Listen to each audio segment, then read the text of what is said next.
Bonjour à tous.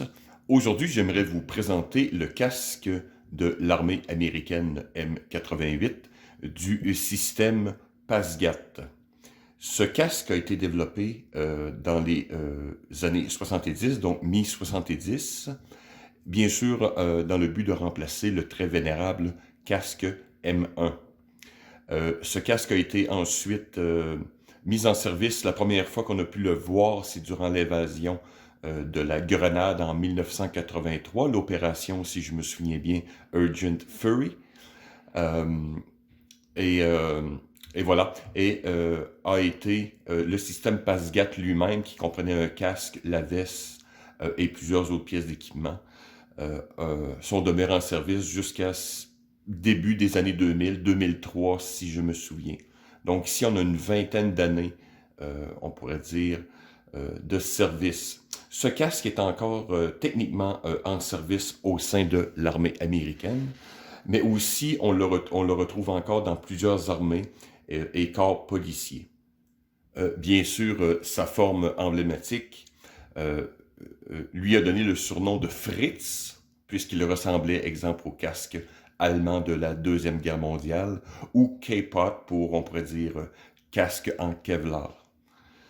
Malheureusement, je n'ai pas le couvre-casque, mais je vais vous en présenter un autre tantôt, puisque ce casque a bien sûr inspiré beaucoup d'autres armées qui l'ont soit adopté directement, soit avoir fait des modifications, des variantes ou des trucs du genre. Donc on peut bien sûr voir avec l'armée allemande par exemple, avec leur casque B826, le Schubert, le casque français Spectra par exemple, et bien sûr le canadien aussi, le CG 634. Et bien sûr une multitude d'autres armées. Juste à titre d'exemple, ici j'ai un couvre-casque pour le fameux casque allemand Schubert, bien sûr en camouflage Flecktarn. Et vous voyez que ce couvre-casque lui va pratiquement comme un gant, pour des raisons évidentes que les Allemands ont pratiquement copié ce casque dans sa forme.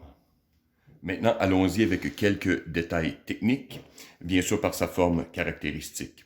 Le casque lui-même est fait de Kevlar et de résine phénoplaste, qui est tout simplement un polymère thermodurcissable. Donc, ici, vous avez 19 couches de Kevlar compressées, et selon les normes de l'armée américaine, la DARPA et autres, c'est un niveau 3A de protection.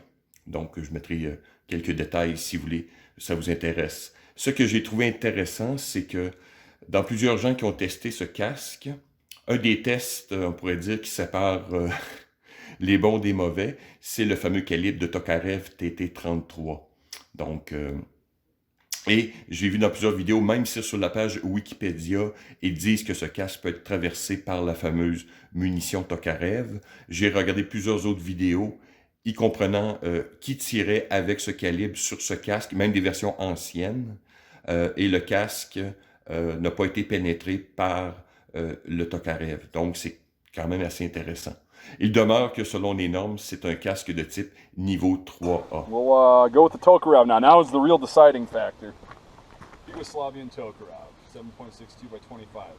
If this thing absorbs this hit, I will be very impressed because that'll be the only helmet that has absorbed the hit. Holy shit, look at that. We officially have a helmet that's stopped completely, a 7.62 by 25 Tokarev round. Les Unbelievable. premières versions de ce casque viennent avec une jugulaire en 2 points, qui a été avec le temps mise à jour par des systèmes un peu supérieurs, puisque une attache en 2 points donnait une tendance au casque, comprenez-vous, de déplacement arrière-avant, pas très intéressant et confortable, même dangereux. Donc les systèmes ont été mis à jour en 3 points, exemple pour les Australiens, 4 points pour les casques qu'on retrouve maintenant avec les ACH, ECH, MICH et toutes les versions supérieures au PASGAT. Donc le système est d'une grande simplicité, il s'agit d'un bouton pression ici, avec une languette qui ressort donc pour l'attacher ou détacher plus rapidement et 2 ajustements de chaque côté ici. Donc, on peut mettre ce casque et ajuster rapidement. Donc, voilà. Maintenant, on va regarder le système de suspension interne. Le système de suspension interne est quand même assez intéressant pour une raison est que c'est pratiquement la même copie que la version du M1, le vénérable M1. On voit un système d'attache en 6 points, avec la bande interne en cuir. Des ajustements, on pourrait dire, primitifs quand même. Donc, je ne sais pas si c'est une question d'économie ou que les soldats, pour que se sentent bien, que ce soit un système similaire. Il demeure que c'est un système, oui, qui a été éprouvé. La seule mise à jour, ici peut-être est subtile à voir, mais il s'agit de la corde d'ajustement, donc pour rendre le fond plus ou moins petit, et un attache ici à l'arrière en velcro. Donc simplement on fait monter ou descendre. Donc. Mais pour le reste, c'est très primitif, c'est quasiment le même que le casque M1. Évidemment, ce casque a été mis à jour par plusieurs systèmes.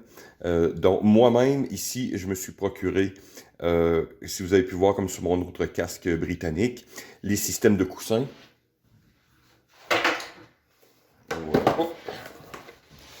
Voilà. Donc, je vais faire la mise à jour sous peu, peut-être même ce soir, qui sait. Et bien sûr, changer la jugulaire par une nouvelle plus moderne. Donc, voilà. Sinon, le casque demeure confortable, mais pas plus. Je vais essayer de prendre une photo, mais dans le fond du casque, on a les marquages, donc la grosseur. Ici, c'est un large. Je prendrai une photo. Vous allez avoir d'autres détails, des fois, un numéro et la date de fabrication. Et le X, si je me souviens dans les archives, c'est le point de moulage. Donc, ce n'est pas une signification particulière. Et sur le côté ici, je vais vous montrer une photo. Le fabricant, d'autres détails, numéro de NATO et blablabla. Il se peut que certains autres casques aient des informations différentes, mais il demeure que c'est relativement toutes les mêmes choses. Donc, dans son ensemble, il s'agit, que ce soit un point de vue de protection ou de collection, c'est un casque que toute personne devrait avoir pour son côté iconique. Pour le reste, c'est un casque qui a une excellente réputation au niveau de la protection. J'ai même vu des personnes qui ont acheté ces casques et en ont fait des modifications, donc des fois couper la visière, même les oreilles, pour faire ce qu'on appelle un high cut. Donc un casque plus moderne ou de type fast ou base jump et ainsi de suite. Ils sont relativement disponibles, j'en vois à plusieurs occasions dans les surplus ici au Canada. Aux États-Unis, les prix peuvent varier extrêmement selon, évidemment, l'usage. C'est des casques qui ont beaucoup de vécu. Donc, c'est à vous de le voir, mais vous pouvez vous en sortir souvent pour une version, évidemment, militaire usagée, entre 100 et 200 $. Il y a des versions modernes, c'est la même coupe, mais évidemment, le casque est moderne, donc on parle ici dans les 400, 500 $ et plus.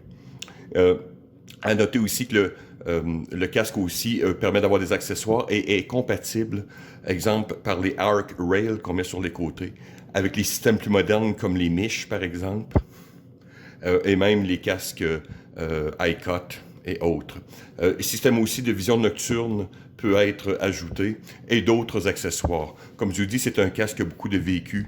Vous pouvez aisément trouver sur le marché, que ce soit au niveau airsoft ou autre, des différents accessoires pour ce casque. Donc, belle pièce d'équipement que je vous recommande si vous avez le budget. C'est toujours une belle pièce, que ce soit, comme je vous dis, pour avoir une protection personnelle ou bien sûr pour votre collection. Donc voilà, merci de m'avoir écouté.